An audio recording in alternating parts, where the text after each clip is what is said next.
Well, yesterday was a big day of celebration. After 15 months of devastating war between Hamas and Israel, there was news that a ceasefire agreement had been reached, and so people poured into the streets in Gaza.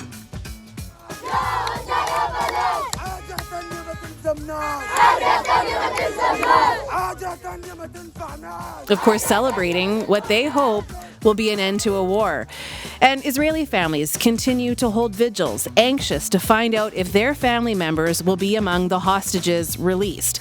Israeli officials say 251 people were taken hostage by Hamas on October 7th, 2023. 1,200 people were killed.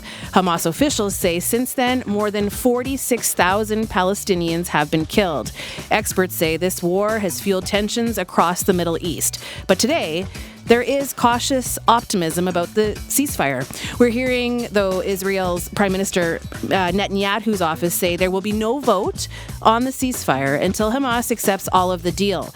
More than 70 people have been killed by airstrikes since the ceasefire was announced, according to Hamas officials. And so the situation does seem to be changing by the hour. Over the last 15 months, Blue Sky has heard from many people who have ties to the region. And so today we'll check back in with some of those people to find out how they're feeling. And we'll speak to an American political commentator about the timing of this deal only days before Donald Trump becomes president.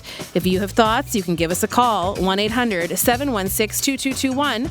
You can also email bluesky@cbc.ca. Iman Al-Madawi is a Palestinian-Canadian professor who lives and works in Regina. She's been our guest several times over the last 15 months, and she joins us today. Iman, hello. Hi, how are you? I'm well. I have to say, you look brighter. You have a smile on your face. You look like a totally different person, Iman. Thank you, Alicia. Thank you so much. I feel so much relieved now. As you mentioned, it is cautious optimism, but let's hope for the best, and let's hope that the people of Gaza can live peacefully and start their lives again. Did it take you a while to digest the news? Yes, it took me a while. This is something that we've been waiting for a long period of time. It's a very long war and genocide of 15 months. So we were waiting for this every day. It was a tough and challenging 15 months, but I'm glad to see that there is some hope coming up now with the commitment to a permanent ceasefire, hopefully in the horizon. It's still nothing confirmed. As you mentioned, every hour we hear different news, but I'm still hoping that this is going to lead to a permanent ceasefire, and the people who are under genocide can live peacefully now.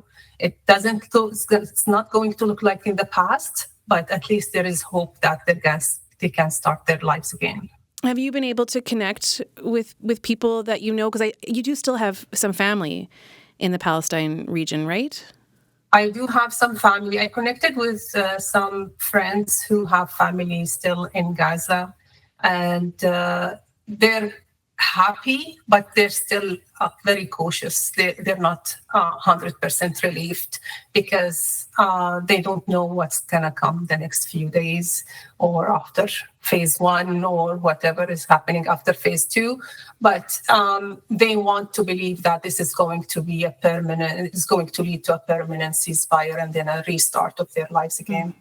I think a lot of people are wondering, why did this happen now? You know, it's been in the works for several months. Do you have any insight into the timing? Were you expecting it? Just what are your thoughts on the timing of it? You know, I am not a politician, but as I've been watching the news, it's someone who's finishing his term and looking to take the credit for it. This is something that, the war in the Middle East didn't only affect people of Gaza or people of Palestine. It affects the whole world, and we all agree on that. Now, someone wants to take the credit for it, which is the American Biden leadership, which is fine. And maybe that's the reason, but I would leave it to the politicians to think about it. It's been something that we all been waiting for. And there is no, it's been for 15 months. I don't see why it continue. There is nothing that is going to lead to, war will not lead to a solution. We need a ceasefire to get into a solution. So maybe people reach to the point that they all agree that this is the only solution. At this point, are you able to imagine a future now? Like when you picture the days ahead, the weeks ahead, what are you able to imagine what a future could look like for the people of Gaza? The days ahead is maybe they're going to go back to see what's left from their homes, or maybe they're going to look for the bodies that they were not buried because of the continuous bombardment over Gaza. I think days is just, they need time to digest what's going to happen. They've been waiting for it, but even if you're waiting for some good things to happen, when it happens, it's different. So I would assume people are going to start just figuring out what they want to do. Mm-hmm. There are lots of people who are injured. There are lots of families who lost their family members. Some families being wiped out, the full family. So all of this needs to be worked out. But it seems that the people are happy. If you see the pictures coming out of Gaza, people are happy despite the fact that this is not 100% or this is not signed yet. But having the hope is creating lots of happiness. And we are a resilient nation, so we work with that. We work with the hope. That's what we're wishing for right now. I watched an interview that my colleague Adrian Arsenault did last night with a freelance journalist who was doing work in Gaza. He was in his early 20s. He was so young. And so I was so struck by just first how young he was and the challenges that he's faced as a freelancer trying to report on this horrific story. But he said, and this just stood out to me, that for a lot of people, it was just the relief of being able to sleep through the night. To feel somewhat safe enough that people could sleep through the night. Yeah.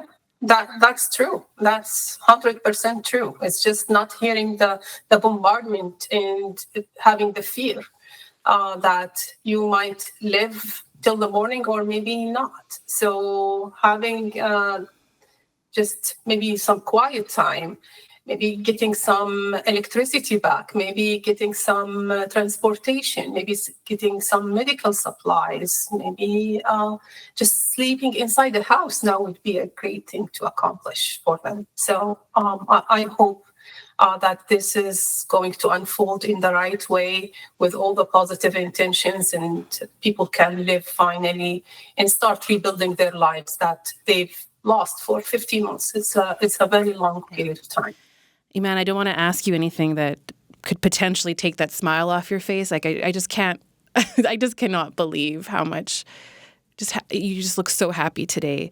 But at the same time, what will you be watching for over the next few days? I know Sunday was the day that we might see the hostages released. It seems like Sunday is the day. So what are you going to be paying attention to over the next few days? I will be watching for people like the two sides making their commitments and putting people in front of everything, because now we need to focus on the 2 million that are suffering, and they've been suffering for 15 months. I'm hoping to see that every party is taking doing their commitments with those kind of phases and agreements. And I will be watching how things are going to start to change and how aid is going to enter Gaza and how people are going to, start rebuilding their lives. Iman, thank you so much for taking some time to talk with me today. I really appreciate it. Thank you so much, Lisha. Thank you. Take care. That is Iman Al-Madawi. She is a Palestinian-Canadian professor who lives and works in Regina. We have had the opportunity to talk to her a few times over the last 15 months. Another person that we've talked to in the past is Arthur Milner, who is a Jewish, Polish-Canadian playwright. His plays have been performed in both Israel and in Gaza over the last several decades, and he too has been a guest on our program, and he's back in our Regina studio. Arthur, hello. Hi.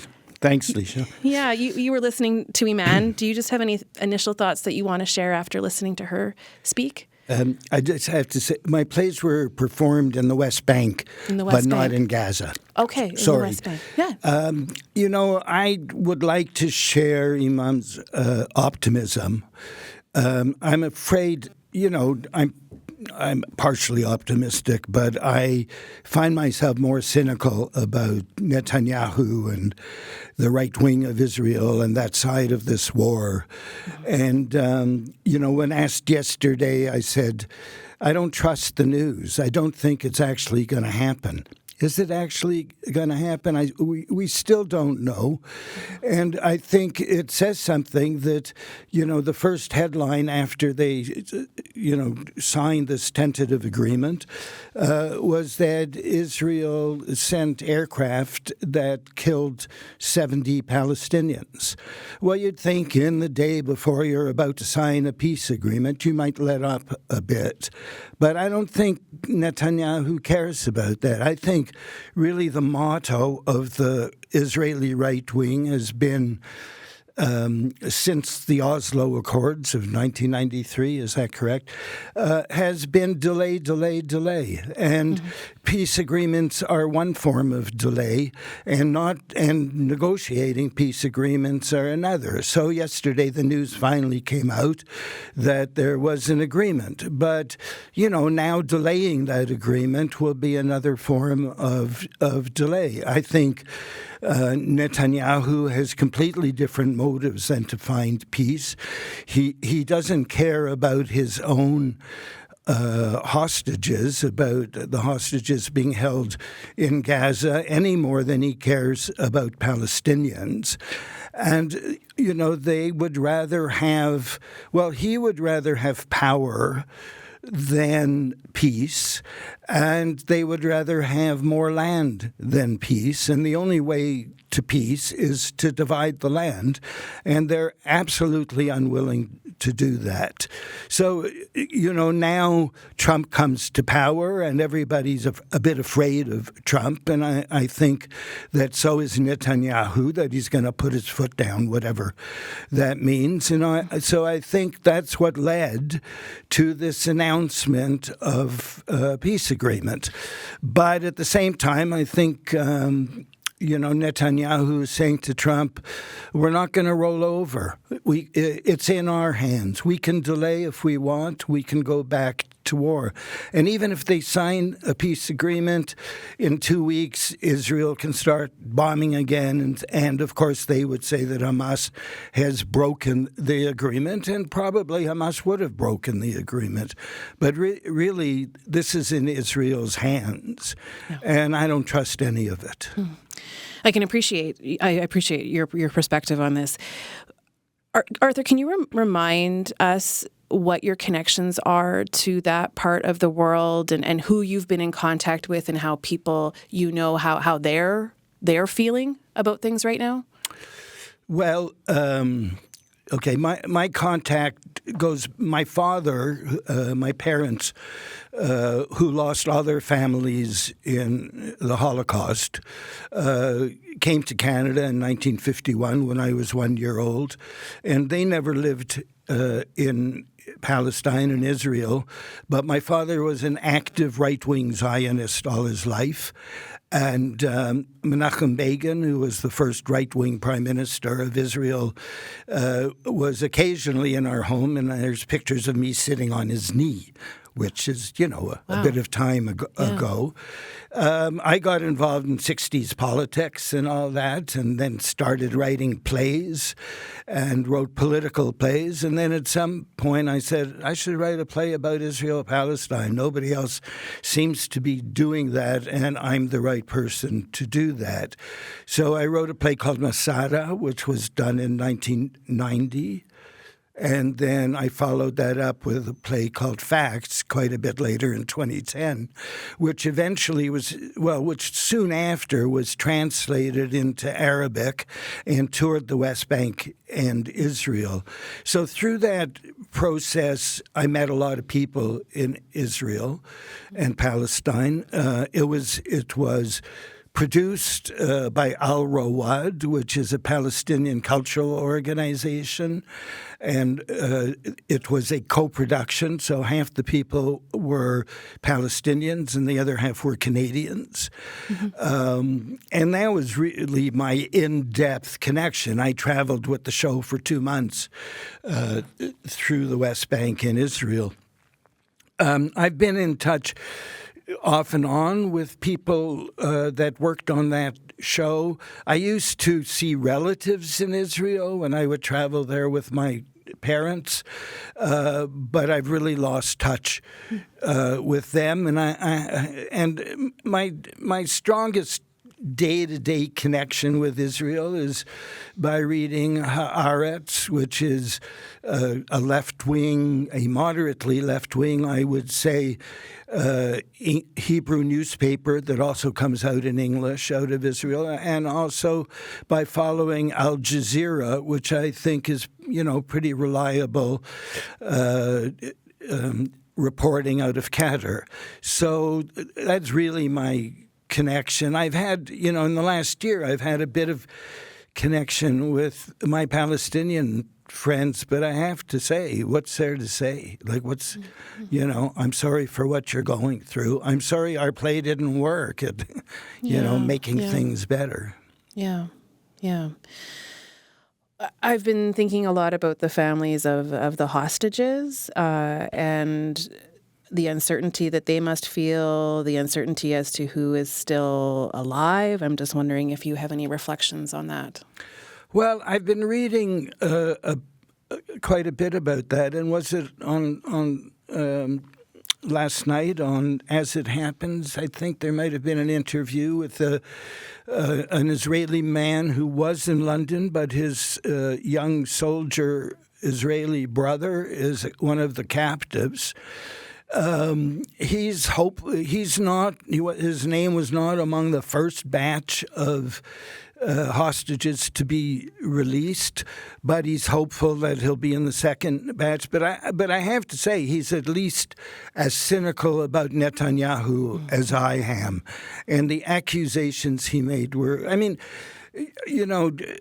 it's impossible for someone like me to imagine what people are going through in Gaza. You look at the photographs of the destruction of the buildings, I hear interviews, but, I think we, of course, block that. We just don't want to go there.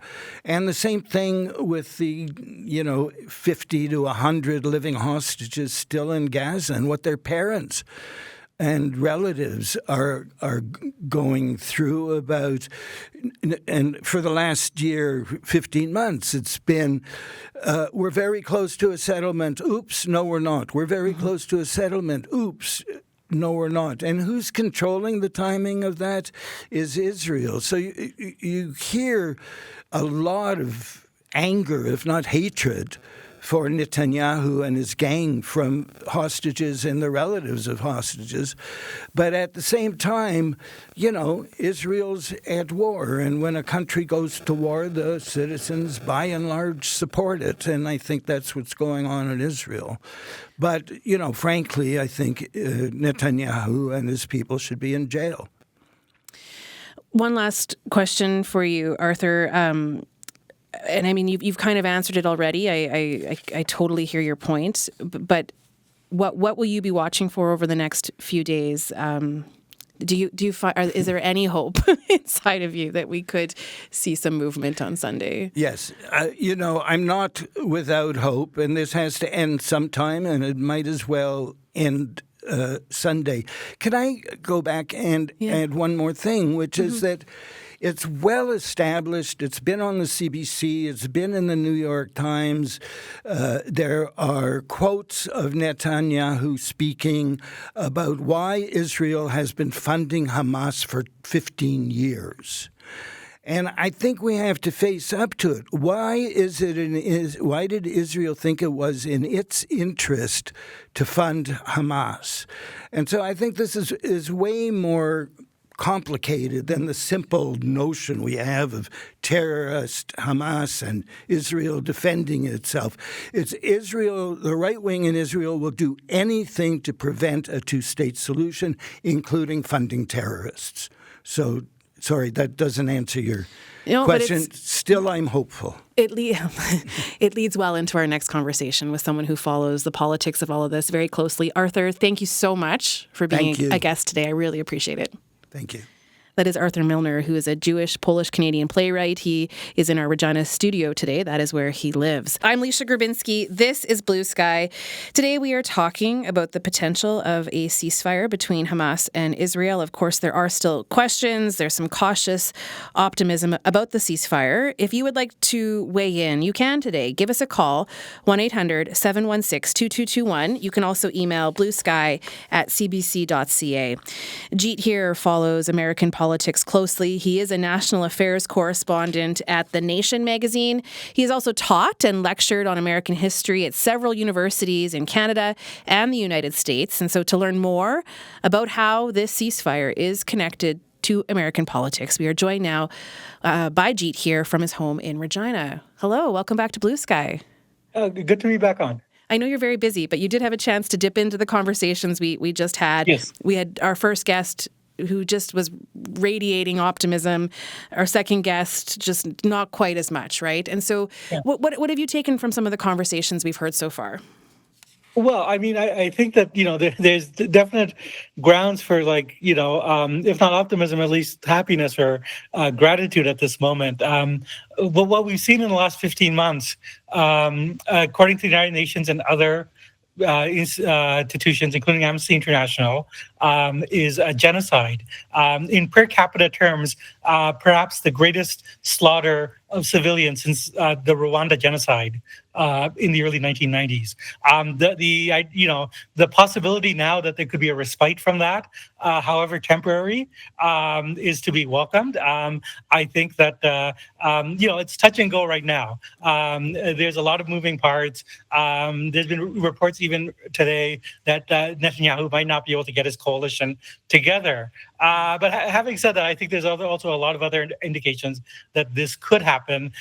There are a lot of long-term forces that are kind of pushing this. It was always going to end in some sort of settlement between Israel and Hamas, because the initial goal that Netanyahu had set out and said that this is like our goal was the so-called elimination of Hamas. And that was simply not possible, even though a huge number of civilians died in the process. It was not possible because for a reason that was explained actually by the American Secretary of State, Antony Blinken, a few days ago, where he said that from their intelligence, what the Americans have concluded is that Hamas is for every Hamas fighter that was killed, there was another recruited. So the actual strength of Hamas in terms of the number of people that they can recruit is now the same as it was 15 months ago. So given that dynamic, the fact that if you launch a war of this sort, you're simply going to be creating more terrorists. It could not be won on its own terms. So there was always going to be a settlement. And I think the great tragedy here is that as President Biden said just a few days ago, he said, this is the agreement that he and his administration had drawn up last May. And actually, I would even go a little further than Biden did, because the basic outlines of an exchange of hostages on both sides, with both Hamas giving up its hostages and Israel giving up its hostages, and also some sort of return to the status quo before October 7th. That was already in the cards in the first weeks after October 7th. This was already being discussed by the Americans, by the Israelis, and by Hamas. And it could always have happened. This whole thing was entirely unnecessary. Mm-hmm. This is what I cannot emphasize enough. This war made no sense on any sort of strategic level. It only made sense as a war of retribution, based on the understandable anger that many in Israeli society had at October 7th, but also the feeling that they had of insecurity and the feeling that if they can kill enough people, they can reestablish their reputation, which had been tarnished by the intelligence failures of October 7th. But I mean, that was the only real logic of that. And beyond that, the political logic of Benjamin Netanyahu, who could stay in power as a wartime leader, but once the war is over, then all sorts of questions about his leadership, including the events that led up to October 7th, would be out in the open. But this was always how it was going to end. I guess the interesting political question is, now both Trump and Biden are, having a little quarrel as to who deserves more credit. I know, they're both taking credit. Yeah. President Biden, especially in his farewell address, he spent a lot of time in the beginning of his farewell address, trying to underscore the fact that he is the one that deserves credit. And that's something one can. I know. We can contemplate. Jeet, I have more questions for you. So don't go anywhere. I'm speaking with Jeet here. He follows American politics closely. He's a national affairs correspondent at The Nation magazine. But we do have someone on the line. You can call us today, 1-800-716-2221, or you can email your thoughts to bluesky@cbc.ca. Marvin joins us right now in Carrot River. Hello there, Marvin. Hello. I have an observation and a question. My observation being watching the news and when they talk about the Israelis talk about the progress they're making, Benjamin has this smirk on his face when they talk about how many people they killed, and I think that's just horrible that he would have that. Look at it at that. That's just my observation from what I see on TV. And what's your question? My question, how can Hamas, where do they hide these hostages that the Israelis can't find them? Like, what you see on the news, everything is bombed and destroyed. Is there someone else helping them hide these hostages? Yeah, a question, Marvin. That's a good question. I mean, Hamas does have underground bunkers, and in fact, this I think goes back to the earlier point I made about the strategic illogic of the war, which is that the Israelis wanted to launch a war and inflict damage, but without losing a lot of their own people. So they did not want hand-to-hand combat between Israeli soldiers and Hamas. And the only way to fight that sort of war, and also this Israeli strategic advantage, is a technological one, that they have, these drones and airplanes and AI, actually, which they've been using. But their technological advantage, like the United States in the Vietnam War, what you can do is you can destroy the landscape. You can destroy all the buildings on the surface. But if people, as in Vietnam, are in tunnels in the ground, they can hide from that. And Hamas, the way that Israel fought the war could not do damage to Hamas. And they've been able to both preserve their basic infrastructure and I think, we don't know the exact number of hostages that are left. I think some of the hostages have died in the process. We know that some of them have actually been killed by some of the Israeli bombings. But in general, the Hamas infrastructure that is in the tunnels has been able to be maintained because of the type of war that Israel decided to fight, which was a war that basically could kill a lot of civilians without doing military damage. And I think that is deeply immoral. I think that in the, one could argue that war itself is immoral, but under the general laws of war as it's understood, you're supposed to have soldiers fighting soldiers. To have a war, which is an army that avoids fighting other soldiers, but targets the civilian infrastructure and civilians, that is something that is a deep affront to basic human morality. Marvin, thanks for calling. I appreciate that. We'll go to our next caller. There actually are a few people on the line, so give us a shout if you want, 1-800-716-2221. You can also email bluesky@cbc.ca. Chris joins us right now in Regina. Hello there, Chris. Good afternoon, Alicia. I guess a couple of observations. Just building on something your guest just mentioned. For quite some time now, I have objected to the media's use of the term war to describe what's going on in Gaza. It's pretty clear, for the reasons that your guest just gave, that this is a genocide. It is certainly not a symmetric contest, which we normally, associate with the word war.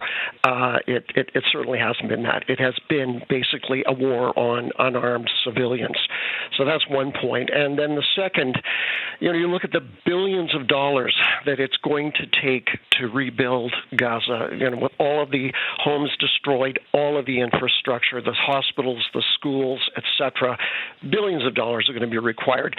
And without the creation of a two-state solution, I am certain that we are going to see this same sad, miserable cycle repeated again at some time in the future.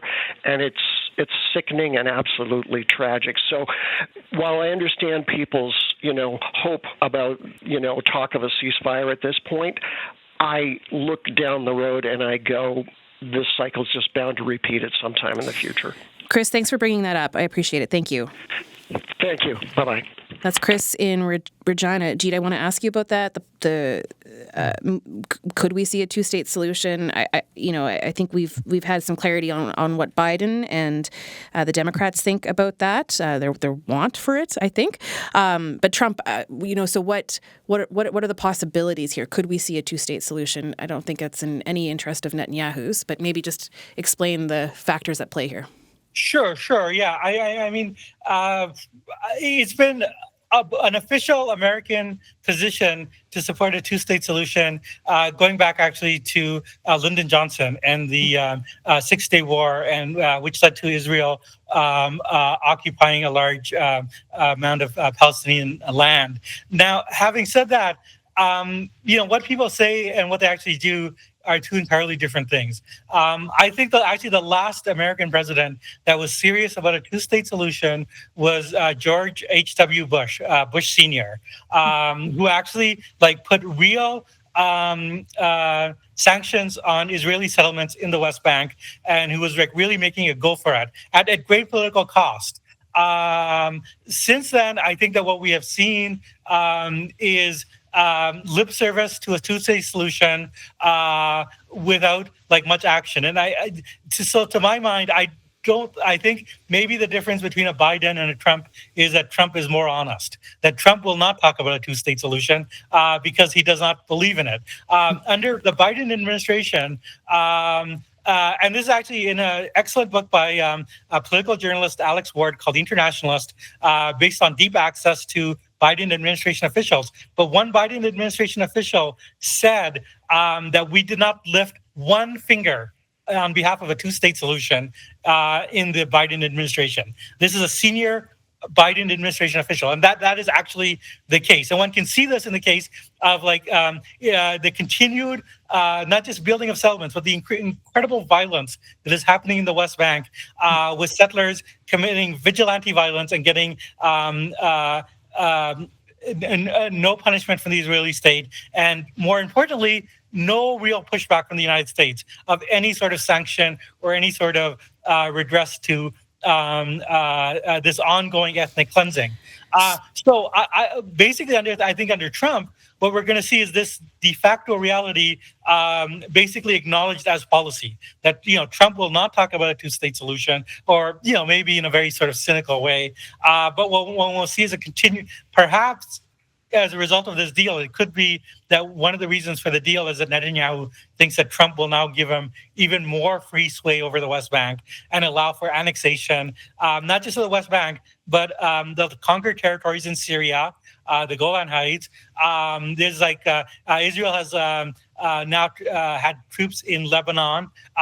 If you look at the Greater Israel Project, as outlined by people in Benjamin Netanyahu's coalition, people in the Israeli government, they think that Israel includes not just like Israel before the 1967 borders, but also the West Bank, parts of Lebanon, parts of Syria, parts of Egypt, and Jordan. To what extent that Trump will go along with this? I mean, it's an interesting question because he's going to also be cross-purposed because he also has a lot of business ties with the oligarchs in the Arab world. So it'll be interesting to see that play out. Oh my goodness. Jeet. Okay. That is Jeet here. He follows American politics closely. He's a national affairs correspondent at The Nation magazine. We've got another caller on the line. Don joins us right now in Saskatoon. Hello there, Don. Hi, how are you? Part of me is just hoping so much that there is a truce of some sort.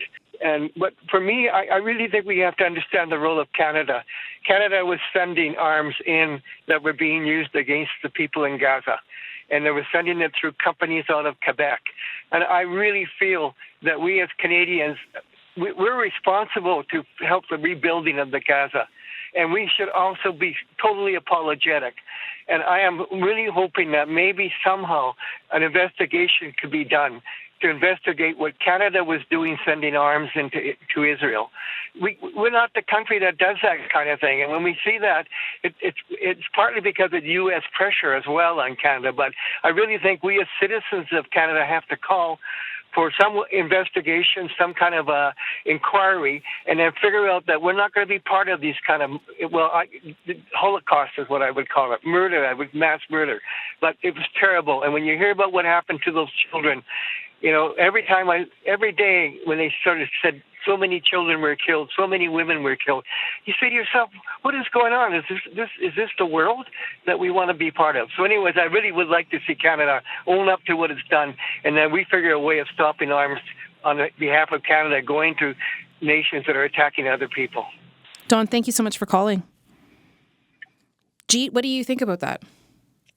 Yeah, no, I mean, I think that this is a great moral stain, not just on Israel and the United States, but also a lot of countries in the Western Coalition, including Canada. And I think this is something that, we as Canadians should address if this is the policy that we want.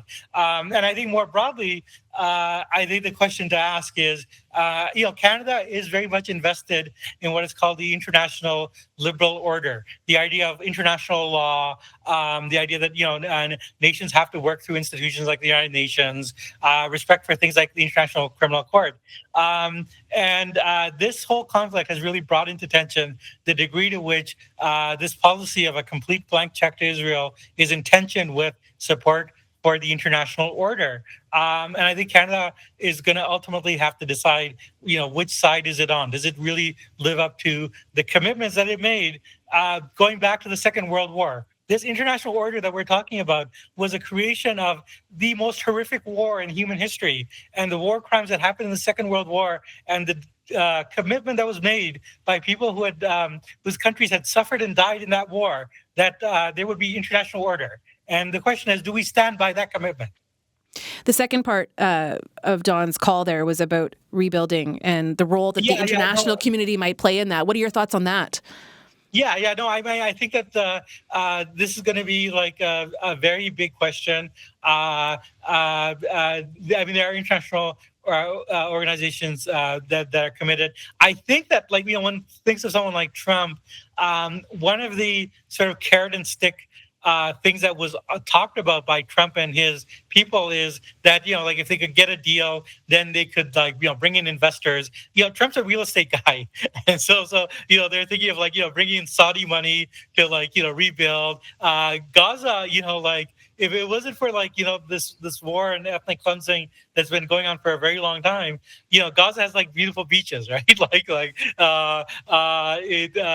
I actually do think that there is one can maybe cynically hope that some of the baser commercial interest might take hold.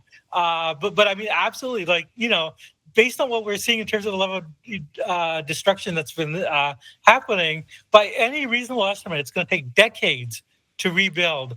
And I actually think that the nations that supported this, like they basically owe reparation. They owe like a huge kind of debt for these horrible crimes that have been committed. And rebuilding would be one step forward. We'll go to another caller. So Brian joins us now in Rosetown. Hello there, Brian. Hello, how are you? I'm well, thanks. What are your thoughts? Well, my thoughts is that I'm with the other speaker. This has gone on for a long, long time. This predates even the Second World War, and the Muslim Brotherhood have been very, very aggressive, and they sided with Nazi Germany. And unless the hatred is addressed from the Palestinian Arabs towards the Jews, and the Jews honor their history, which is not to have any civilians killed, until hate text is addressed, I don't see how anything is going to happen that's going to be progressive and lead to peace. What is needed, in my opinion, is a credible third-party intervener that will ensure that there's no bad-mouthing one side to the other. There's no way out of hate speech comes hateful acts, and you got to address the problem. The problem is the Israelis are absolutely paranoid about the Arabs, and rightly so. And the Arabs hate the Jews, and that's gone on for hundreds, if not that's where I want you years. To jump in here, Jeet, just to provide maybe a bit of context and to engage with some of the of what was just said. What are your thoughts, Jeet?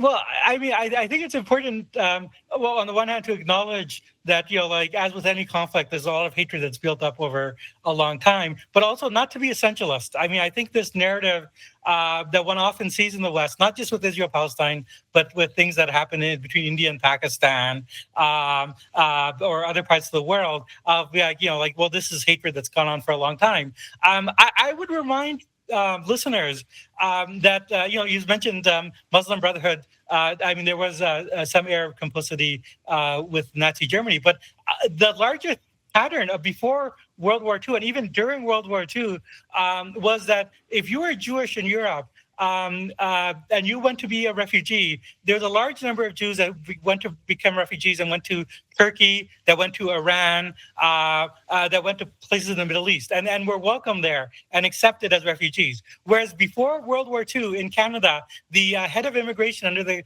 government of William Lyon Mackenzie King basically said in his diary, with respect to Jewish immigrants, none is too many.